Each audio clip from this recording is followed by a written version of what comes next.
Hi mga kapresyo ko, sige, pwede with me para mag-litpit to this video. Ayan nga po pala, nag-litpit na po nga ako dyan. At hindi ko na nga po pala binidyon kasi ma-round out na po ako ng timer. Kaya tatakpan naman po natin ang aking pencil colors. Color pencils pala pa eh. At nakailang ulit nga ako dyan ng takpan pero ay man takpan. Siyempre nagbibideo ka eh. Ayan guys, babatong na nga natin sa supermarket.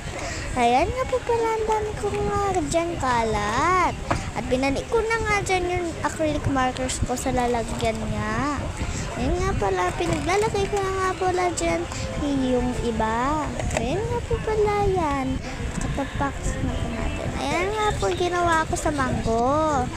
Ayan nga po, tatakpan naman po natin ang aking acrylic markers. Sorry nga po kung hindi nga pala ako nag-video kahapon. Sige po, mamayang gabi po. Kaso nga lang nga po, wala ba sa Sabado na lang nga po. Takpan na din natin. Yan guys, kunin na natin charm. Ayan nga po pala yan.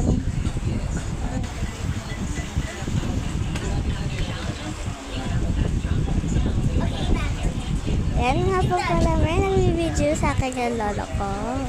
Ayan nga po pala, babalik na natin ang ating ID. Ginawa ko nga pala yung laruan dahil nabuboring ako kaya nag-estudyante na lang ako. Ayan nga, babalik na nga natin ang mga mentos. Sobrang dami ko nga dyan ililigpit. Kasi maraming naman talaga yung ililigpit natin, girl. Sorry na nga po, nga po. Ayan nga po pala, ayan nga po pala yung ginawa kong squishy. Kaso nga lang po, nasira po yung ginawa ko. Na isa nga po, maganda po siya at rainbow pa. Ayan nga po pala, white at black nga po yung ginawa ko. Kaya nga po pala, disifying yan po. Sige po, sa next vlog ko po, tuturuan ko po kayo kung paano gumawa ng squishy. Ayan nga po pala, hindi ko na nga po yan tinuloy that time. Kaya nga naman po, ayan lang, ginawa ko. Kasi round out na po tayo ng time. Ayan nga po pala, pinagpapatong ko na lang po yan, pinagkakasya.